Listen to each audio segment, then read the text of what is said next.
upang magnilay, matuto at muling mapalapit sa Kanya. Sa katahimikan ng gabi, naway ang bawat salita ay maging paalala ng habag at gabay ni Allah sa ating buhay. At malugod po naming tinatanggap ang lahat ng nanonood at nakikinig dyan sa may Facebook Live at pati na rin po dito sa may Google Meet at especially sa ating tagapagsalita na si Sheikh Abu Hibban Ibn Khalil Tarusan. Bilang pong bungad ng ating muhadara ngayong gabi ay akin pong sisimulan sa pagbabasa ng Quran. أعوذ بالله من الشيطان الرجيم بسم الله الرحمن الرحيم والتين والزيتون وطور سينين وهذا البلد الأمين لقد خلقنا الإنسان في أحسن تقويم ثم رددناه أسفل سافلين إلا الذين آمنوا وعملوا الصالحات فلهم أجر غير ممنون فما يكذبك بعد بالدين أليس الله بأحكم الحاكمين. Subhanallah, tunay na ang Quran ay liwanag sa ating puso. Muli, aking pong ipinapakilala ngayong gabi ang ating tagapagsalita na si Sheikh Abu Hibban Ibn Khalil Tarusan, na siya ay isang da'iya na kilala sa kanyang kaalaman at malasakit sa ummah at ang kanyang tatalakayin ay ang pagtitimpi. Hindi na po natin papatagalin, ang oras ay atin na pong ibinibigay sa kanya. Ya Sheikh, falyatafaddal mashkuran ma'jura.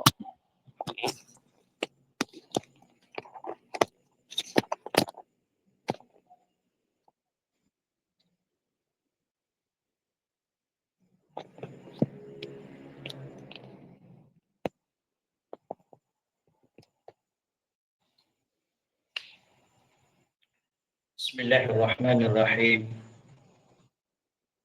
الحمد لله رب العالمين والعاقبة للمتقين ولا عدوان إلا على الظالمين أشهد أن لا إله إلا الله وحده لا شريك له وأشهد أن سيدنا وحبيبنا ومولانا محمد بن عبد الله وعلى آله وأصحابه ومن تبعهم بإحسان إلى يوم الدين أما بعد فالسلام عليكم ورحمة الله جميعا وبركاته. Una sa lahat, po ay nagpapasalamat sa Allah subhanahu wa ta'ala sa mga biyayang kanyang ipinagkakaloob sa atin. Ang karamihan po sa mga biyaya ni Allah subhanahu wa ta'ala ay yung hindi po natin nalalaman. وآتاكم من كل ما سألتموه وإن تعدوا نعمة الله لا تحصوها. At ibinigay sa inyo ni Allah subhanahu wa ta'ala ang lahat ng ninanais ninyo, hinangad ninyo. At kung inyong susubukang bilangin ang biyaya ni Allah ay hindi ninyo kayang saklawin o bilangin. Yan po ay hudyat na ang mga biyaya ni Allah subhanahu wa ta'ala ay napakarami at hindi lamang po nakatuon sa iisang bagay. So sabi nga ng mga scholar, sabi nila ang walang sandali na ating iminulat ang ating mga mata liban sa ito ay maituon sa biyaya ni Allah subhanahu wa ta'ala. Yung binuksan natin ang ating mga mata ay naituon ito sa biyaya ni Allah subhanahu wa ta'ala. At yung bagay na hindi natin nakikita, fahuwa akthar. Yung bagay na hindi natin nakikita ang siyang ganap na napakarami. Yan po ang dahilan na tayo po ay obligado ng bawat isang Muslim na siya po ay magpasalamat kay Allah Subhanahu wa Ta'ala sa salita at sa gawa. Pangalawa po, ako po ay nagpapasalamat po sa inyong lahat na mga kapatid ko, sisters, my brothers and sisters in Islam, sa atin pong organization na Pioneer Legacy, Knowledge and Unity. Hindi pa ako nagkakamali. Ito po ay pangalawa po na makapanayam ko po kayo sa isang maikling oras na ito ng paglalahad ng mga aral sa ating relihiyong Islam. So maraming salamat po sa inyong lahat. Karangalan po na maimbitahan ninyo rito sa inyong organization. Maraming salamat po sa lahat ng pamunuan, no, ng organization natin na ito. So without any going further, mga mahal kong sister, brothers in Islam, ang naisipan ko po na bigyan ng mafhum, no, paglilinaw o bigyan ng aral ay ito pong as-sabr, yung tinatawag na pagtitimpi, pagtitiis. Itong mababanggit natin dito, yung mga muhtawayat ay mafhumus sabr. Ano ba yung tinatawag na as-sabr? Salitang Arabic na tinatawag na as-sabr. Anwa'u as-sabr fil Islam, yung mga classification ng pagtitiis sa ating relihiyong Islam. Pangatlo po, yung afdalu awqat as-sabr, pinakamainam na oras ng pagtitimpi. Pang-apat po ay samaratus sabri fil Islam, yung mga pakinabang ng pagtitimpi sa ating relihiyong Islam. Wa mu'inat ala sabr, yung mga bagay, mga procedures na makakatulong sa atin sa pagtitiis, no? Makakatulong sa atin na ma-encourage tayo na makayanan natin yung dakilang attributes na ito, katangian na ito na napakatakila. So, may mga nagsabi na ang sabr para sa isang tao, para sa kanyang paniniwala, ang sabr para sa kanyang iman natin ay kahalintulad po ng kalagayan ng ulo sa ating mga katawan. Sa madaling sabi, kapag ang sabr ay nawala sa ating paniniwala, ay parang ang katawan kapag ito ay nawalan ng ulo. Okay? So ganyan po kahalaga, bilang po sa kahalagahan ng pagtitiis o pagsasabar na ito, mga mahal kong sister, brothers in Islam, no? So unahin po natin yung mafhumus sabr. Ang mafhum, ang pag-unawa, ang sa pagkakaintindi ng as-sabr, yunaqid as-sabr, يناقض الصبر في اللغة لفظة الجزع ويقصد به حبس النفس. Ito po yung pagpigil sa sarili, no? Linguistic, ito po ay pagpigil sa sarili. Habsun nafs, ang pagpigil po sa sarili. Wa kaffuha anil jaza', ang pagpigil sa sarili mula sa galit. Sakhat, puot. Yan po ang linguistic meaning ng as-sabr. So ang pagiging mapagpasensya, ang as-sabr sa linguistic meaning nito ay habsun nafs. Ito po yung pagpigil sa sarili, to control your emotion. Wa kaffuha anil jaza', ang pagpigil nito mula sa galit, mula sa puot. Yan po ang linguistic meaning ng as-sabr o literal na meaning ng as-sabr.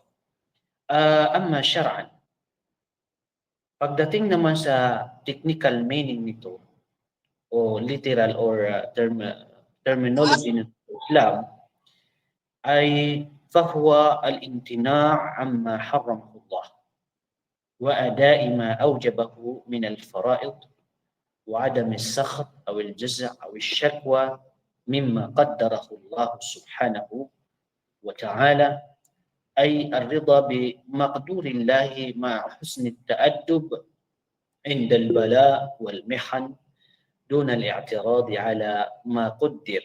No? So ang technical meaning po ng as-sabr o Islamic terminology ng as-sabr ay yung al-imtina' amma harramahu Allah. Yan po to, or yung pagpigil sa mga ipinagbabawal ng Allah subhanahu wa ta'ala.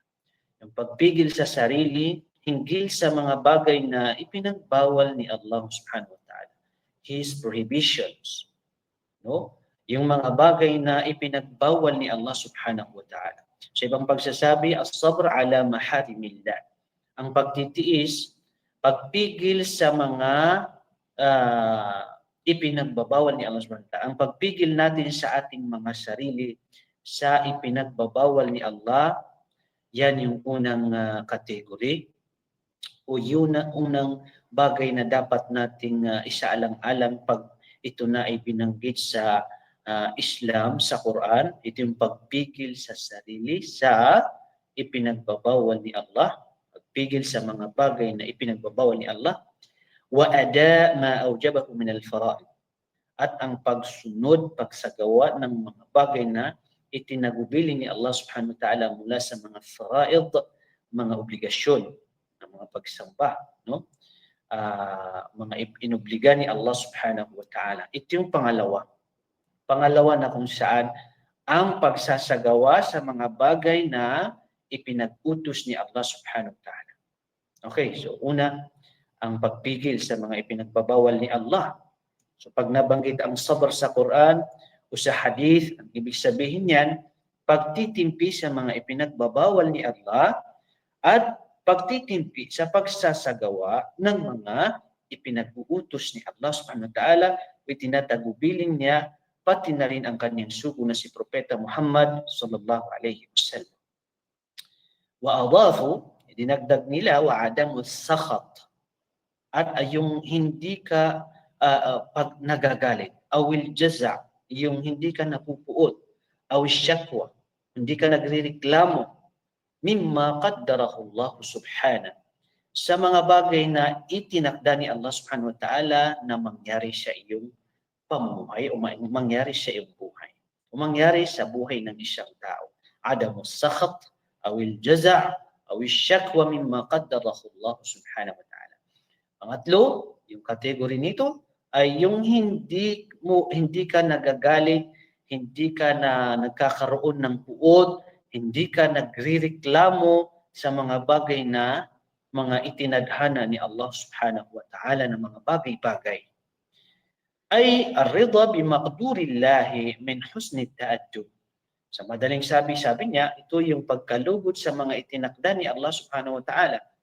Ma husni ta'addub, na kung saan may magandang pag-ugali sa pagtanggap nito indal bala wal mihan, kapag dumating yung mga pagsubok at yung mga iba't ibang klaseng suliranin, iba't ibang klaseng sakuna sa buhay natin, doon al-i'tirad ala ma quddir, nang walang pagrereklamo sa bagay na itinakda ni Allah.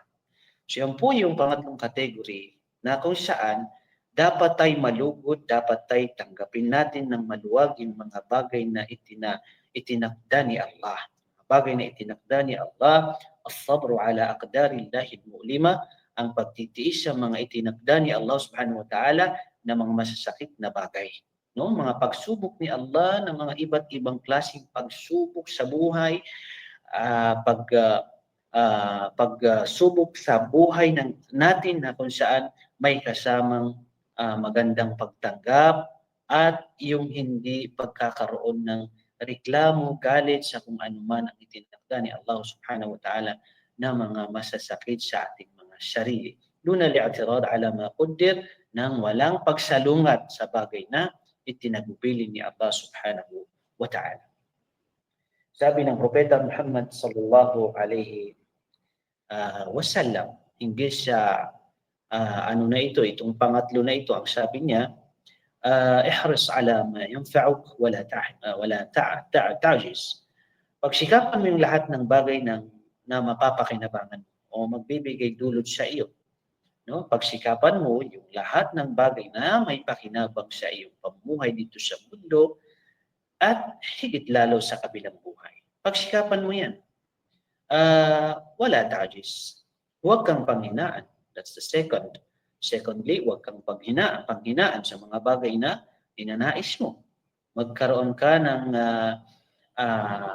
parang desidido ka sa mga bagay hindi pinanghihinaan. Always think positive. Yung positivity, no? Huwag kang panghinaan. Diba? Pagsikapan mo lahat, material na bagay, worldly life, worldly things, pang hereafter man, pagsikapan mo yan. At huwag kang panghinaan. Never na maging mahina. Wala ta'jis. Wa tawakkal ala Allah. Ikaw ay ihris ala ma yunfa. Wala ta'jis. Magpaubaya sa Allah subhanahu wa ta'ala. Ikaw ay magpaubaya sa Allah subhanahu wa ta'ala. At sa parte ng hadith, kapag ikaw ay may na-enkwentro sa iyong mga gawain na kung saan hindi man ito na-achieve sa iyong goal, hindi mo na-success ang gawain na ito, o may nakita kang hindi mo nagustuhan na result sa iyong mga pinaghirapan, huwag kang magsabi na kung hindi ko ito nagawa, di sana hindi nangyari ito. Or kung hindi ko ito nagawa, kung nagawa ko ito, kung ito sana yung nagawa ko, di sana ito yung nangyari. Yan po, wala takulan na hada. Huwag mong sasabihin yung mga ganyang mga salita. Walakin qulu qaddarallahu ma syaa fa'al. Sasabihin mo ito ay tadhana ni Allah subhanahu wa ta'ala at yung bagay na gusto niya ay mangyayari. Di ba? Yan yung marapat na sabihin. At hindi maaring ang tao ay sumalungat sa mga itinatadhana ni Allah subhanahu wa ta'ala. Fa idza wajadta ghayra dhalik, natagpuan mo man na ang result ng iyong mga gawa ay salungat sa iyong gusto, huwag kang madismaya, huwag kang mag-i'tirad, huwag kang sumalungat sa bagay na gusto ni Allah subhanahu wa ta'ala.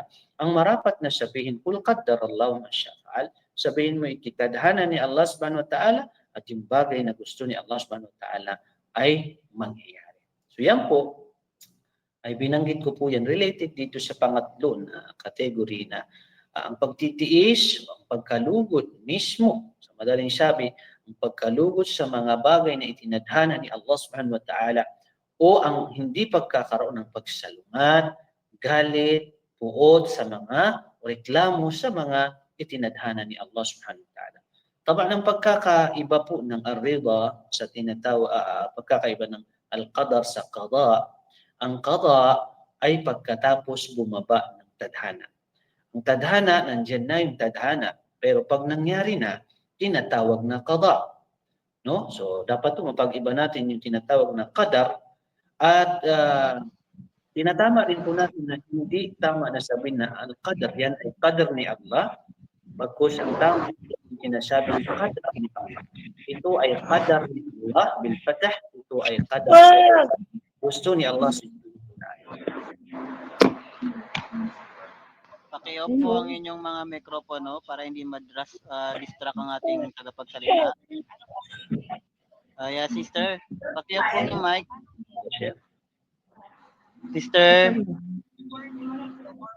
Sister Nihal. تفضل يا شيخ آسف. طيب, ما في مشكلة.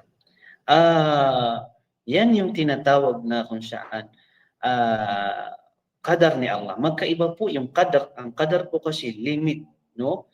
Or specific lang siya na bagay, no? Samantalang ang qadar, ito po yung destiny. So, hindi po natin papasukan yung kanyang usapin. Ang punto po natin ay dito po natin magagamit ang sabr. Ito po yung tinutukoy na sabr, pagtitiis, na kung saan kapag nabanggit ang sabr sa Quran, wasbiru innallaha ma'as sabirin, kung ano-ano pa man na nabanggit sa Quran, ang tinutukoy dito ay ang pagpigil sa sarili na sa mga ipinagbabawal ni Allah subhanahu wa ta'ala. Kaya din yung mga bagay na pagtitimpi sa mga ipinag-uutos ni Allah subhanahu wa ta'ala. Pangatlo, yung pagtitiis, pagkakaroon ng maluwag sa kalooban o pagkakaroon ng pagtanggap sa ating mga sarili ng walang pag-aalinlangan o walang mga salita na kung saan against sa ating paniniwala, kung saan hudyat na ito hindi natin gusto. No? So yan po ang dapat nating unawain. Pag nabanggitan sa Quran, yan po yung kanyang ibig sabihin.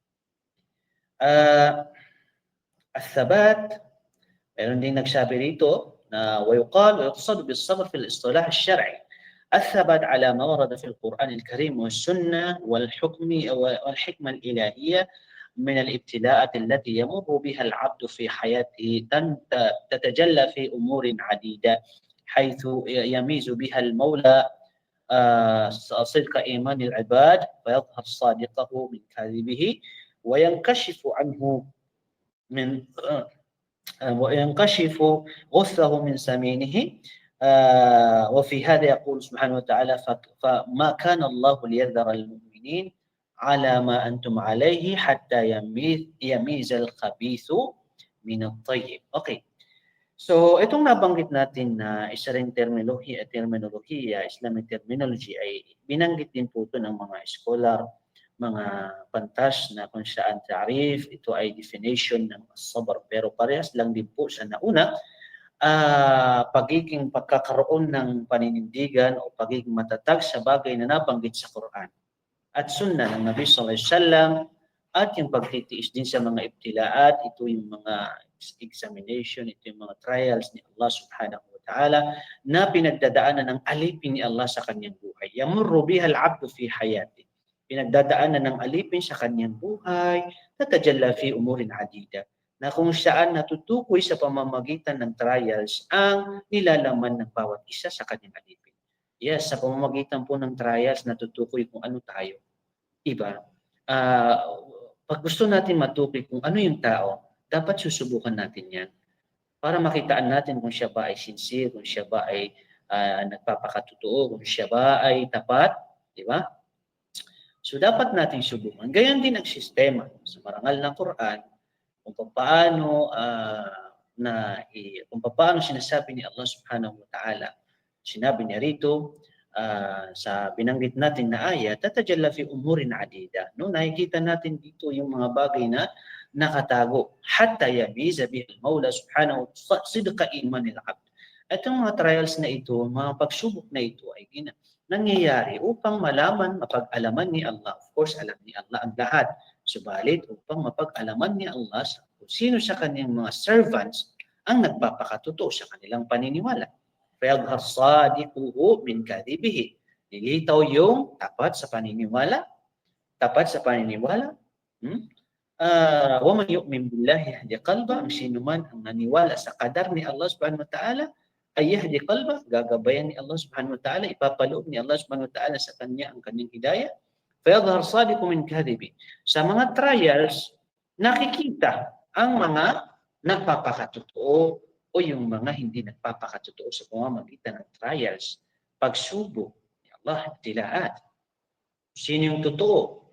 Sino yung tapat sa paniniwala? At yung hindi tapat, sinungaling sa kanyang paniniwala. وينكشف عنه ما وينكشف غثه من سمينه وفي هذا يقول سبحانه ما كان الله ليذر المؤمنين. Hindi marapat sa Allah. Note, mga sister, mga brothers sa Islam, hindi marapat sa Allah subhanahu wa ta'ala. Hindi natatangi sa Allah. Naiwan niya yung mga naniniwala. Diba? Tayo po yun. Hindi po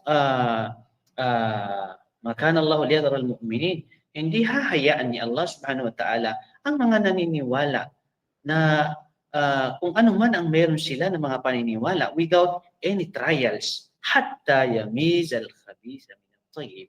Upang na siya ganun, sa pamamagitan ng trials, mapag-alaman, mapag-iba yung khabith, yung masama sa dalisay.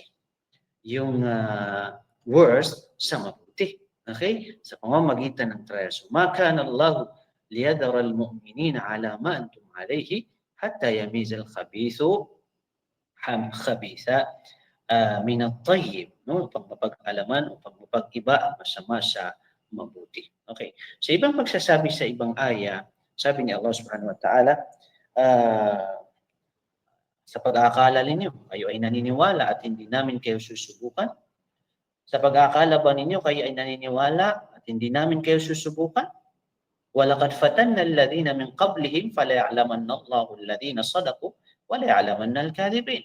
Makatotohanan aming sinubukan ang mga naunang naniwala.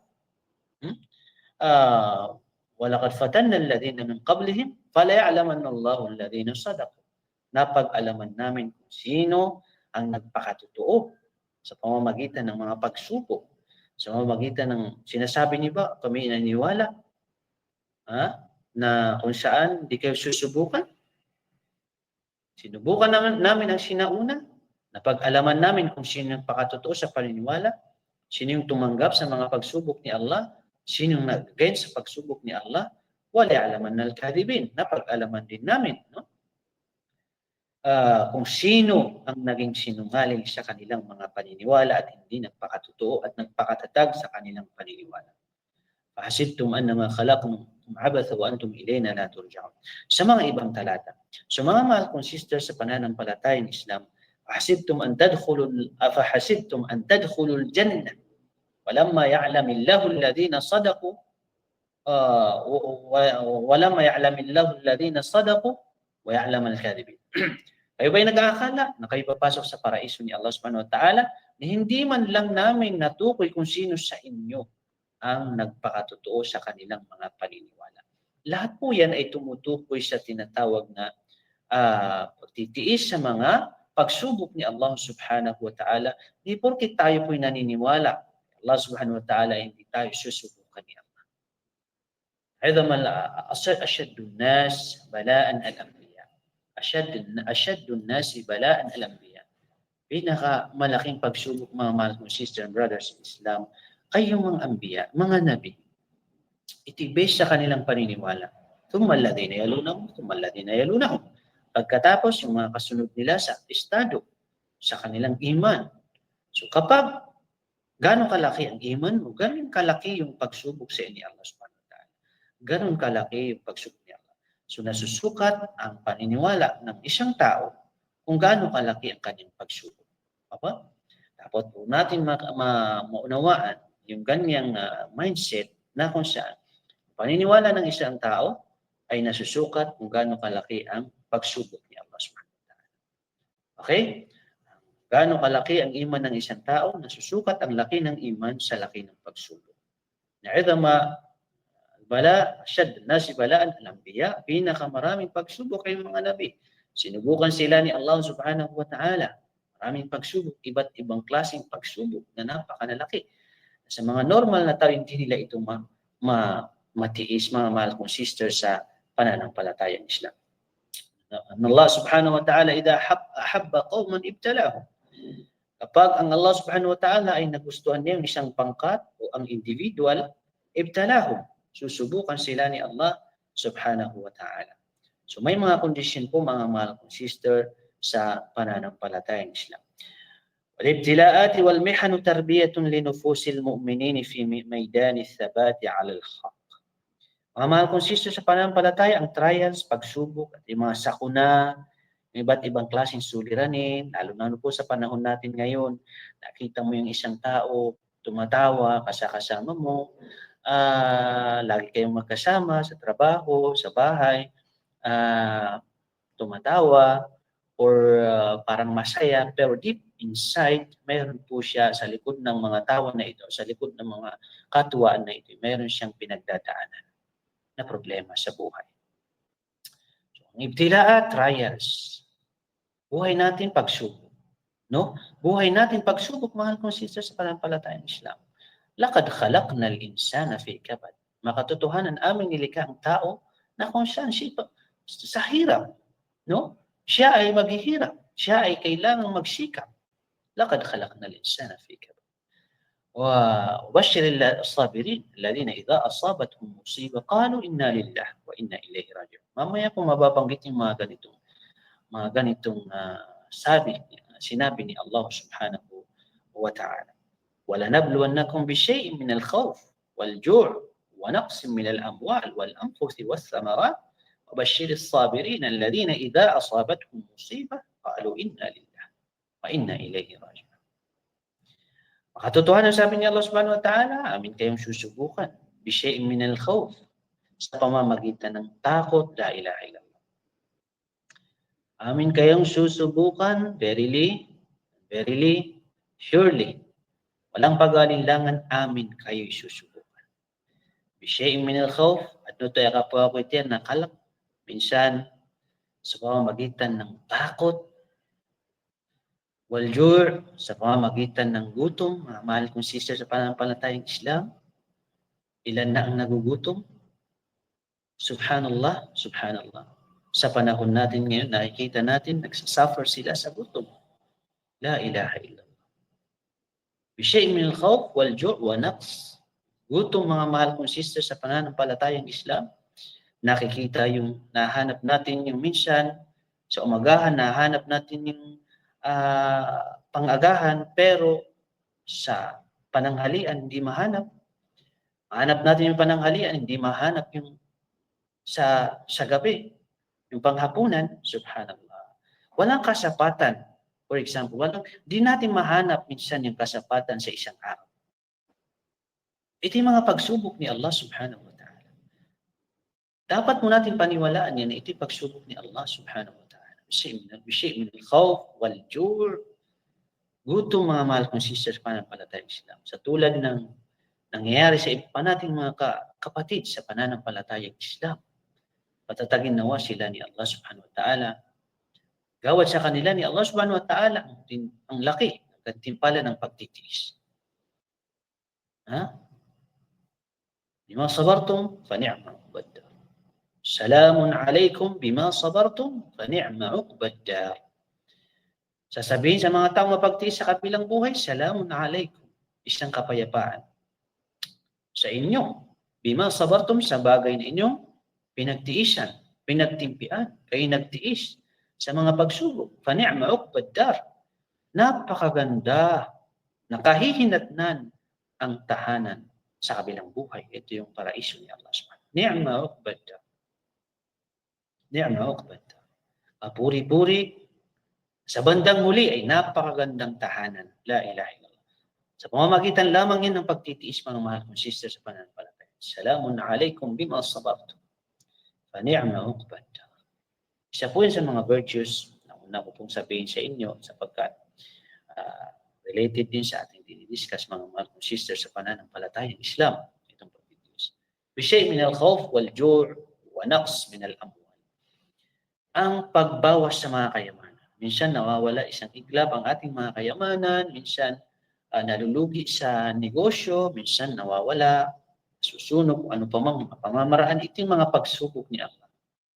Wa naqsin min al-amwali wal-anfus wath-thamarat. Ito yung mas matindi. Ang pagkawala ng ating mga mahal sa buhay. Ito yung pagsubok ni Allah.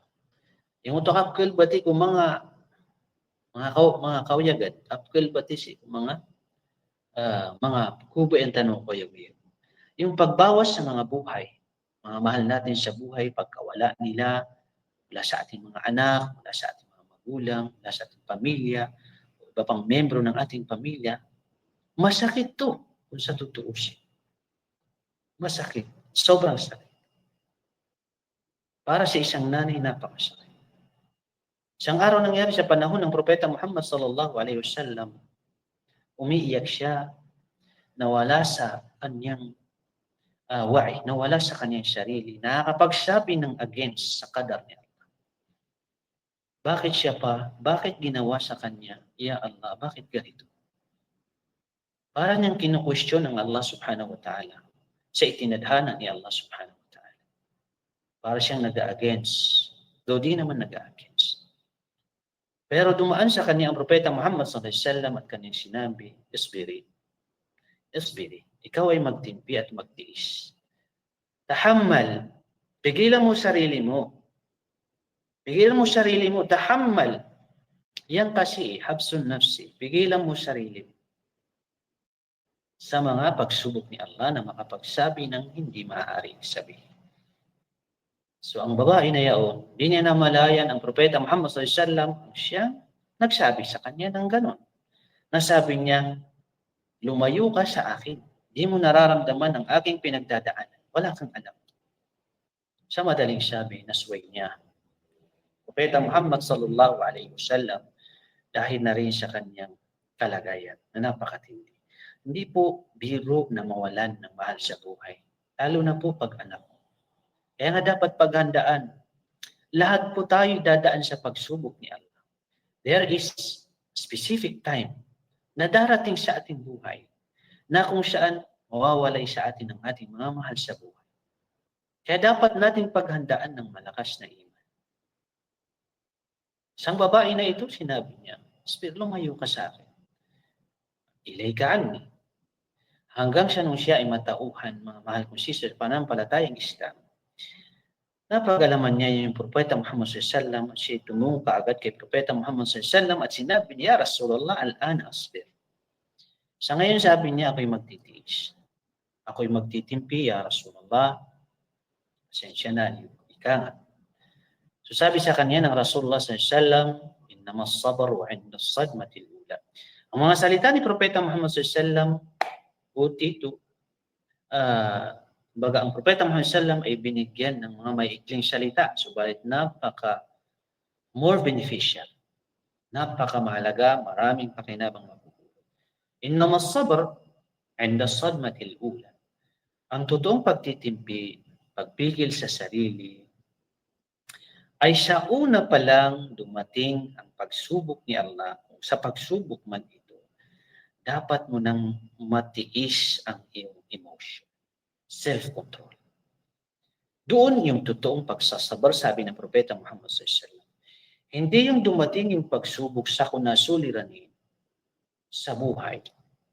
No? Ay nagsabi ka ng mga bagay against, parang sumasalungat sa tadhana ni Allah, sumasalungat sa kagustuhan ni Allah subhanahu wa ta'ala. Hindi pagsubok siya ni Allah, tingin siya ang kaalaman. Pagsubok to ni Allah subhanahu wa ta'ala. So sumalungat ka, para kang sumasalungat sa qada ni Allah subhanahu wa ta'ala. So, pagkatapos mo magsabi, saka lang magsasabi ng asbir, hindi yung totoong sabr. Sa una pa lang, habsun nafs, napigilan mo ang iyong sarili, yun yung totoong pagsasabr. Yun yung totoong pagtitiis. So, sa pananampalatayang Islam. Yan ang sinabi ng Propeta Muhammad SAW sa isang babae na yun. Kaya nga po note, sa pagsubok, huwag kang magsabi ng mga bagay-bagay. Qul qaddara Allahu ma sha'a fa'al. Ayon sa prophetic na thoughts ng Propeta Muhammad SAW, binigyan tayo ng manual sa mga pagsubok ni Allah. Huwag tayong makapagsabi, wala takulan na law anni fa'altu kada wa kada lakana kada. Diba?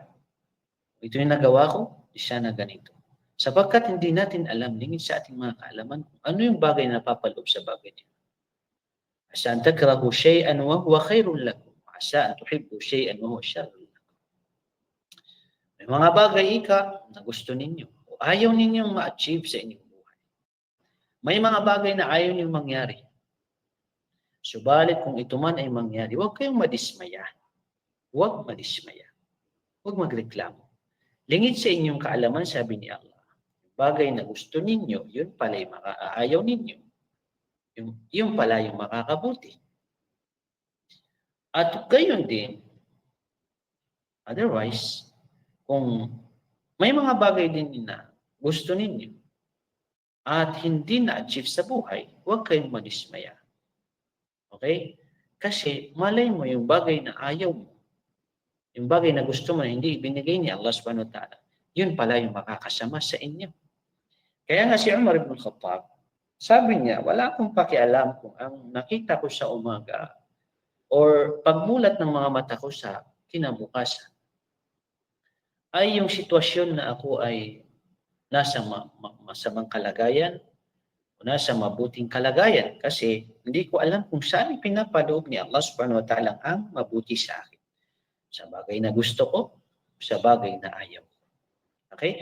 So ganyan po si Umar ibn Khattab radiyallahu ta'ala anhu.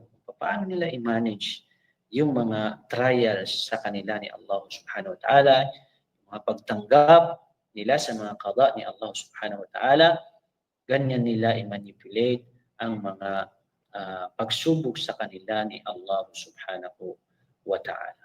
Five, anwa'us sabr. Classification ng pagtitiis, mga mahal kong sister, sa pananampalatayang Islam.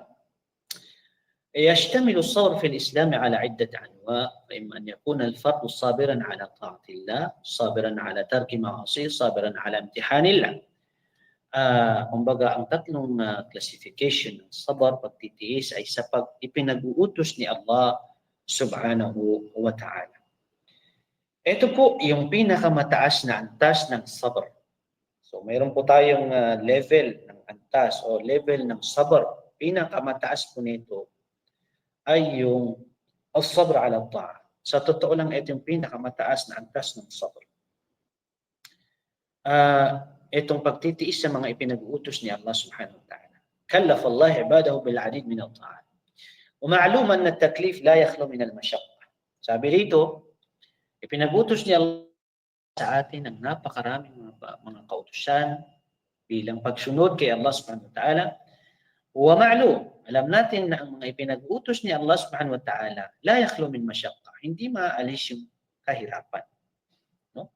Hindi maaaring madali ito, mahirap. Hindi maalis yung paghihirap. Nandiyan na yung katamaran. No? Khasatan 'inda al-mudawama 'ala at-ta'a wal muhafadha 'alayha. Lalo na sabi niya kung ating i-maintain ang pagsunod kay Allah subhanahu wa ta'ala at yung pangangalaga sa pagsunod kay Allah subhanahu wa ta'ala, yahtaj ila al-mujahada. Sabi ni Allah subhanahu wa ta'ala, lan tanalu al-birra hatta tunfiqu mimma tuhibbun. Hindi niyo makakamit ang ina-achieve niyo sa buhay. Anong bagay man, yung pangkabilang buhay, hanggat sa hindi kayo magsakripisyo sa bagay na kaibig-ibig sa inyo. Ating pag-aaralan, salita niya ni Allah subhanahu wa ta'ala, gusto natin yung pagtatagumpay, gusto natin ma-achieve yung surga ni Allah, gusto natin makapasok sa paraiso ni Allah subhanahu wa ta'ala. Subalit, hindi naman natin dinadaanan yung daan sa pagtatagumpay. Hindi naman natin dinadaanan, tinatahak yung pagtatagumpay.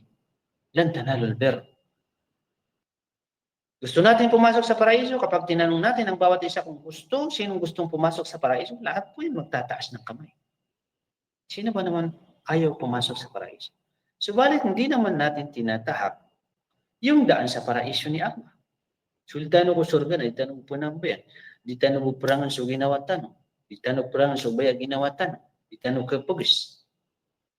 Papasok tayo sa paraiso ni Allah subhanahu wa ta'ala, hindi natin mapuksi yung ating sariling pagnanasa, sariling desire. Itanurong bakato. Subhanallah. Inna nafs la'ammaratun bisyo, makatotohanan ng sarili la'ammar. Maramihang naguutos yan ng masama. Kaya be aware. Okay? Lan tanalul birr. Pero imposibleng makamit ninyo ang kabutihan. For example, pagpasok sa paraiso, kung hindi kayo magsakripisyo sa bagay na kaibig-ibig sa inyo, sa sakripisyo, mahal na bagay sa inyo, oras, kayamanan, time, pati yung sariling desire natin, yung sarili natin, dapat natin isakripisyo para maabot natin yung ating goal. So, tira na mapangingin daw tanong so sanang, naditan no upo kitan suka, data kurang kanya, po mo naditan no upo kitan suka tebutay. Inahangad natin yung kabilang buhay, ma-achieve natin yung kabilang buhay. Hindi naman tayo dumadaan. Sabi nga ng mga pantas, ng mga scholar, mga makata, sa mga Arabo, sinasabi nila, tarjunan najat, walam tasluku masalika. Inaasam ninyo yung pagtatagumpay, subalit, hindi nyo naman tinatahak yung daan tungo sa tagumpay. Maliwanag na halimbawa, gusto niyo pumasok sa paraiso, hindi naman kayo dumadaan sa mga bagay na kung saan pagpasok, sanhin ang pagpasok sa paraiso. Di ba? Falaysat is-safinatu an tajriya fil barri. Hindi likas sa isang barko na siya dumaan sa lupa. Hindi likas sa barko, hindi maaring ang barko'y dumaan sa lupa.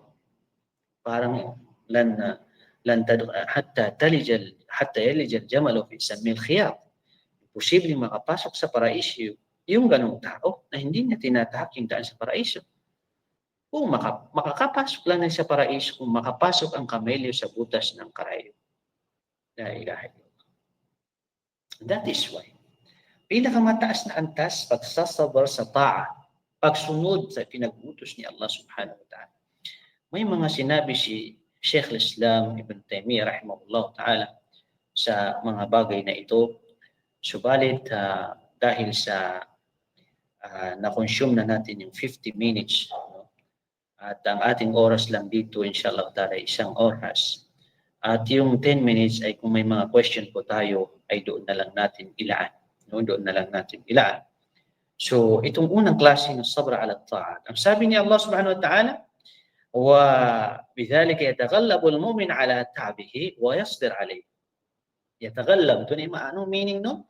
Yataghallab, nakikipagbuno ka sa iyong ta'ab, sa iyong ano ba yun? Sa iyong pagod. Karamihan kasi ang dahilan pag nandiyan yung sala, Allahu Akbar, dahil pagod ka, pagpapaliban mo muna yan. Yataghallab al-mu'min ala ta'bihi, dapat mo yan malagpasan, wa yasbir alayhi. Magsabar ka, iltizaman bi awamirillah. Para lang mapatunayan mo, iltizam ka, kumbaga talagang on time ka. حيث يقول في كتاب العزيز فاعبده واصطبر لعبادته. Sambahin mo siya, sabi ni Allah Subhanahu wa ta'ala, fa'budhu, at sambahin mo siya, wastabir li'ibadatihi, mag-istabir. Ang ginamit na salita istabir, ibig sabihin, kumbaga sa basang ranaw, napakasabar nga, so sabar ka. Istabir, doblihin mo yung pagtitimpi sa pagsamba mo kay Allah Subhanahu wa ta'ala. Fa'budhu wastabir li'ibadatihi. فاعبده واصطبر لعبادته. U'budhu. Sambahin mo Allah subhanahu wa ta'ala, sundin mo ang itinatagubilin ni Allah subhanahu wa ta'ala, wastabir li'ibadati. Ikaw ay magkaroon ng doble-dobleng pagtitipi sa iyong pagsamba kay Allah subhanahu wa ta'ala. So, mga mahal kong sisters and brothers in Islam, ipagpaumanhin niyo po dahil po sa ganitong oras, mashallah, tabarakallah, gantimpalaan tayo ni Allah subhanahu wa ta'ala. At kahit maikli po, kahit maikling paglalahad po ng sabar, so ang expected natin ay ma-explain natin ng yung mga binanggit natin. So dahil po sa wala ng oras, sa ganitong oras ay medyo late na po. So next time po inshallah ta'ala, kung maaari po sana, bi'idnillahi ta'ala, ay kung maaari lang po, papalarin inshallah ta'ala ay pwedeng 8 p.m. no? Kung magkakaroon tayo ng pagkakataon, mas mainam po na oras talaga ng 8 p.m. Kasi lalo na po dito sa atin sa Pilipinas na kung saan sa mga ganitong oras ay medyo malalim na po. No? So inshallah ta'ala, kagayang pa man, nandito po tayo na handang bigay po ng mga aral patungkol sa ating ngayong Islam, gantimpalaan nawa tayo ni Allah subhanahu wa ta'ala. Bilang tayo sa mga tao mapagtimpi at magkakamit ng gantimpala ng mapagtiis sa kabilang buhay. So hanggang dito na lamang po ay ating pong ibinabalik ang mikropono in the air sa ating moderator, si Akh. Jazakallahu khair. Assalamualaikum warahmatullahi jami'an wabarakatuh. Waalaikumsalam warahmatullahi wabarakatuh. Subhanallah wa alhamdulillah. Isa na namang malalim at malawak na kaalaman ang naibahagi sa atin ng ating tagapagsalita na si Sheikh Abu Hibban. At narinig naman na po natin na siya ay tatanggap ng katanungan. At dyan po at tayo dadako sa Q&A session. At dyan po sa may Facebook Live ay pakilagay na lang po sa may comment section ang inyong katanungan. At dito naman po sa may Google Meet, paalala lang po sa kababaihan ay kung kayo po ay gustong magtanong ay pakilagay na lang po sa chat box dito sa may Google Meet. At sa mga kalalakihan naman po ay maaari po kayo magtaas ng inyong mga virtual hand upang direktang magtanong kay Sheikh Abu Hibban. So kami po ay maghihintay sa inyong mga katanungan. Bismillah po.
Sa Facebook Live is wala naman po.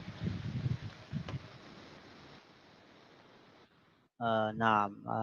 Katanungan, Sheikh, mula sa kababaihan, si Sister Joy.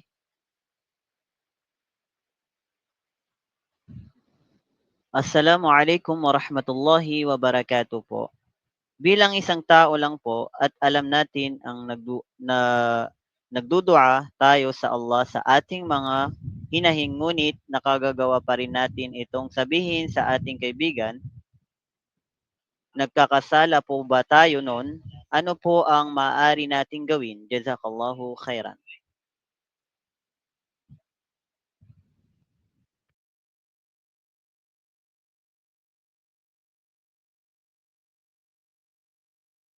Akh Saidali, pakiulit nga po yung question natin dyan. Naam. Sabi niya po, Assalamualaikum warahmatullahi wabarakatuh. Bilang isang tao lang po at alam natin na nagdudua tayo sa Allah subhanahu wa ta'ala sa ating mga hinahing, ngunit nakagagawa pa rin natin itong sabihin sa ating kaibigan.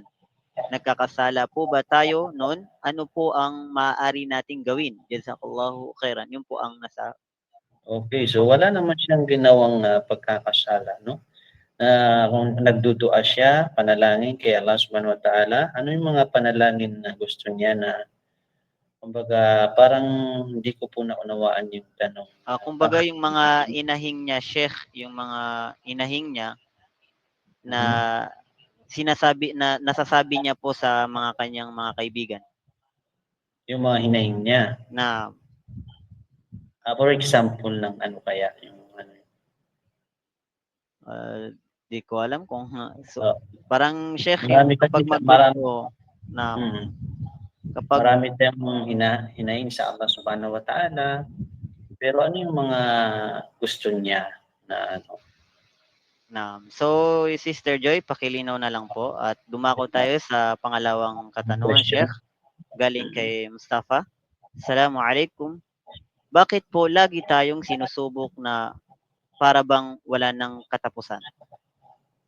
Okay, so sister ang walang problema lang po, ang walang pagsubok lang po sa kabilang buhay. Of course, pag may premyo tayo, susubukan natin yung mga tao para makuha yung premyo. So, actually, ang pagsubok, partner na po yan ng ating buhay. Tulad po sa nasabi natin kanina, verily, amin kayong susubukan. Walang pag-aalinlangan.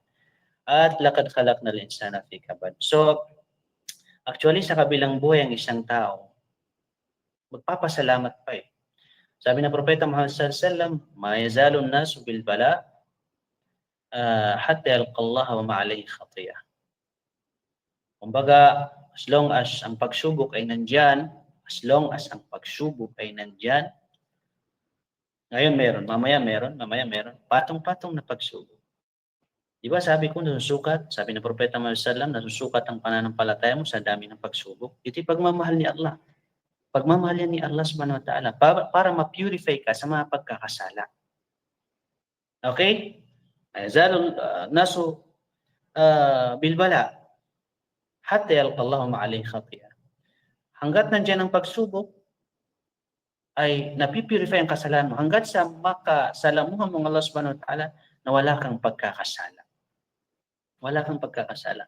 As long as ang pagsubok ay nandiyan, nagsisilbi itong purification sa iyong mga pagkakasala kay Allah subhanahu wa ta'ala.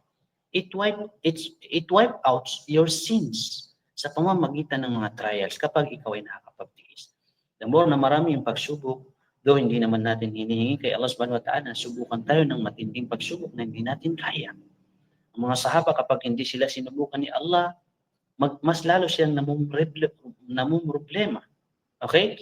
Sabi ng Propeta Muhammad sallallahu alaihi wasallam, kahit yung tinik na naititinik sa ating sarili, ay nagsisilbing illa kafarallahu biha min khatayahu. Diba na lamang yung mga tumatama sa atin, sabi ng Propeta Muhammad sallallahu alaihi wasallam, mayusibul mu'min min nasab wala ham wala gham, lungkot, mga hinanakit na tumatama sa atin.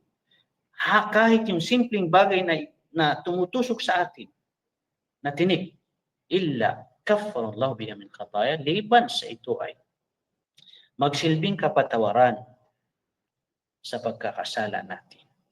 Okay? So yan po yung mga ah, dahilan, no? Bakit may pagsubok? Kasi nga tanging walang pagsubok ay sa kabilang buhay, no? Ang tanging kabilang. Pero this worldly life full of trials. Full of trials po. Hindi maaaring walang pagsubok base sa sinabi ni Allah Subhanahu wa Ta'ala, at ito rin ay pagmamahal ni Allah Subhanahu wa Ta'ala upang tayo malinis sa ating mga pagkakasala.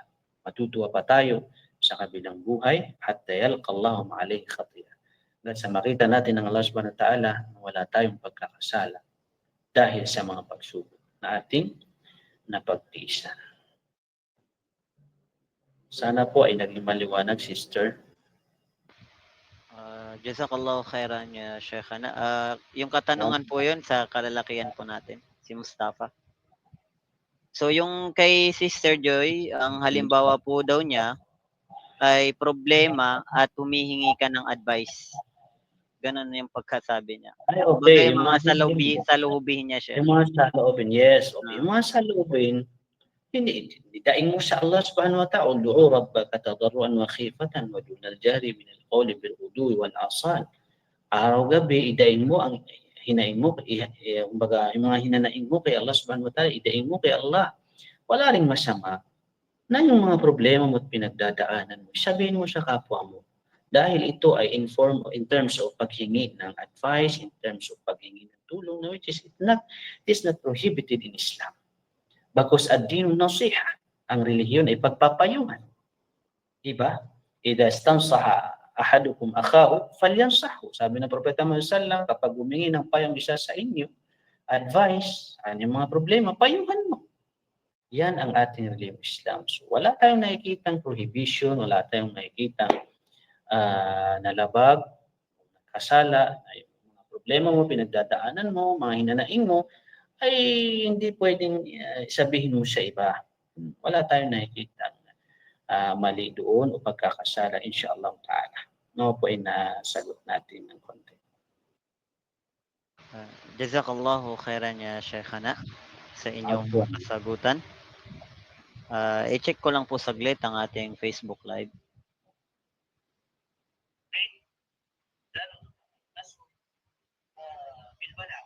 So sa Facebook is wala. Dito na lang tayo sa may Google Meet.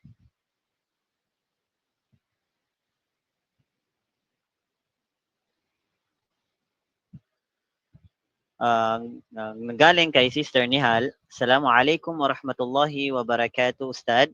Out of topic, Sheikh. Valid po ba ang kasal kung 6 years na hindi nagkita sa personal at hindi pa sila nag-honeymoon, nagsasa, nag, nag, ano ito, nagkasama sila sa online po, sila kinasal. Paano kung ayaw ng lalaki bigyan ng kalayaan ng asawa niyang babae? Bakit kahit gusto makipaghiwalay ng babae? Naintindihan mo, Sheikh? O, ulitin ko, Sheikh. Nakamute ka, Sheikh.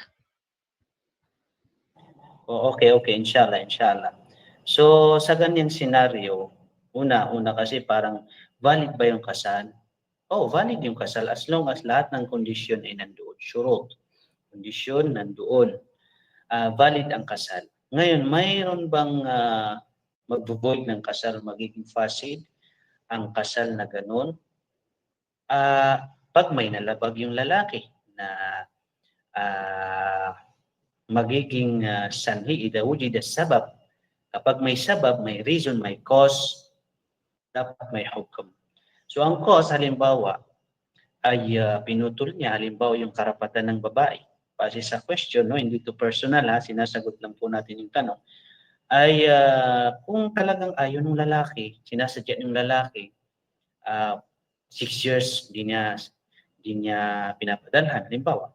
6 years hindi niya sinisipot halimbawa. So putol yung karapatan ng babae. Ngayon, ujida sabab, dumating yung cause na maaaring yung babae ang humingi ng tinatawag na pwedeng humingi ng talak. Ibig sabihin, divorce. Pwedeng humingi ng talak yung babae sa ganong sitwasyon na tinatawag na al-khula'. Kumbaga, pinutol ng karapatan, kaya may karapatan ng inyong babae na humingi ng hiwalayan. At ang ganitong pamamaraan ay ang ang qadi o ang tinatawag nating hakim ang maghihiwalay o imam muslimin ang magdidesisyon para sila ay mapaghiwalay. Ito po yung alam ko na rules sa ganitong case, no? So hindi ko po baka po personal yung tanong pero hindi ko po sinasabi na sa inyo, no? Ito po ay yung hukm base sa pagkakaunawa po natin sa katanungan. So inulit ko po, yun ay valid yung kasal. Magiging void lang siya kung may something na nangyari na cause mu'tabar, baga sabab mu'tabar tulad ng pagputol ng responsibility, pagpapakain, pagbigay sa kanyang damit, tirahan, sustain her needs. No? Pag naputol to, of course, ang Islam, kaya nga mga babae kaya nagkaroon ng asawa para alagaan. Pero kung gano'n yung sitwasyon, may karapatan ng babae humingi ng talak. Wallahu ta'ala alam. Jazakallahu khairan ya Sheikhana. Afwan. Last question, Sheikh, nung parang connected to sa katanungan ng kapatid natin na babae, si sister.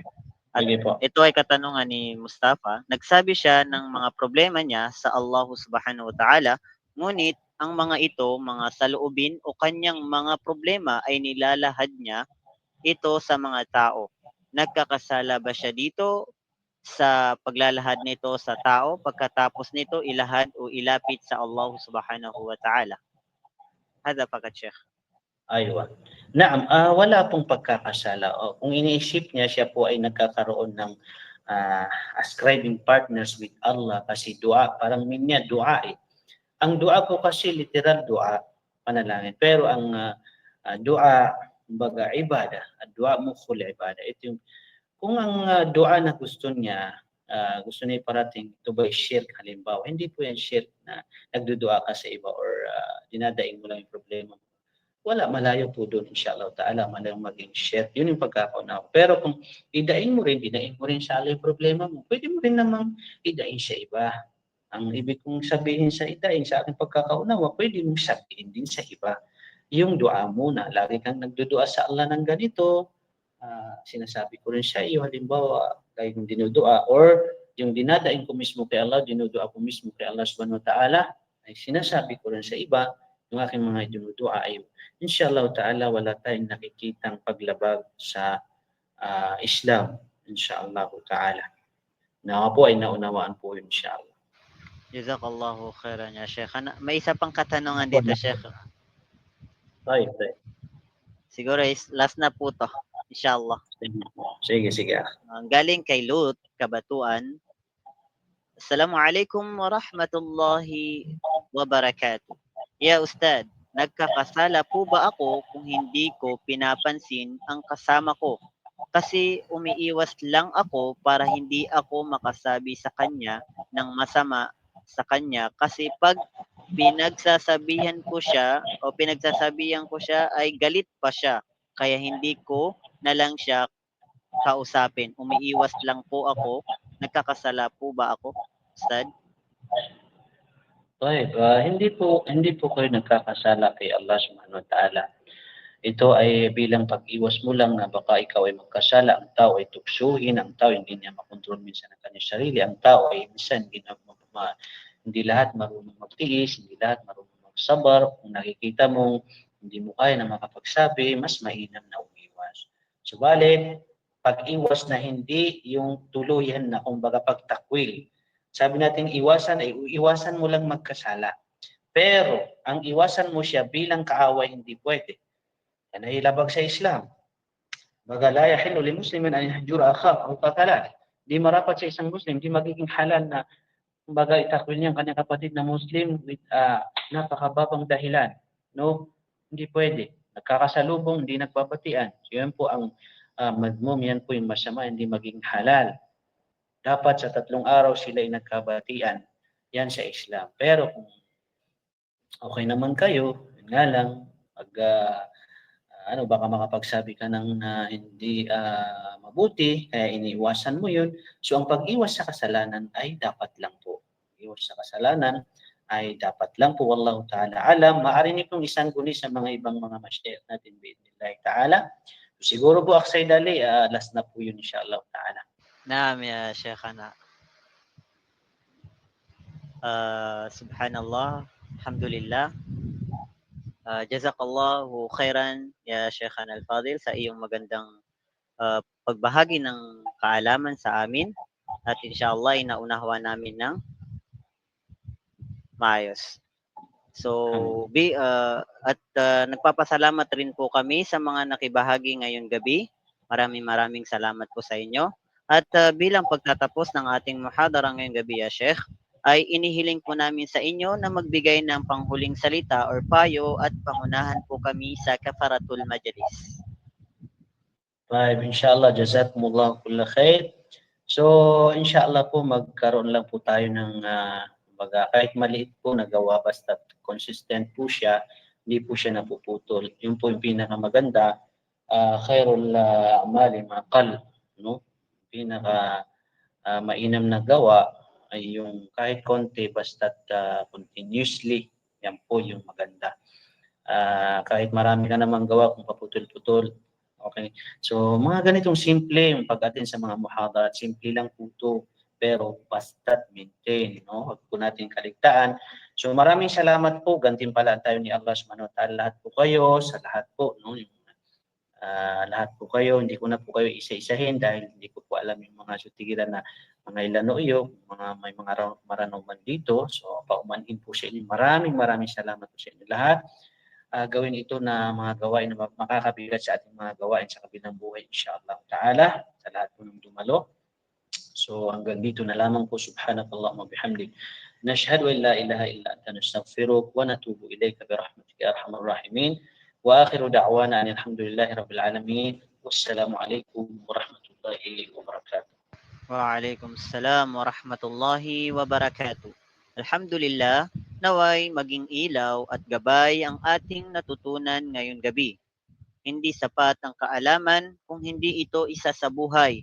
Gamitin natin ito upang lalo tayong mapalapit kay Allah subhanahu wa ta'ala. Hanggang sa muli mga kapatid sa pananampalatayang Islam. Wassalamualaikum warahmatullahi wabarakatuh.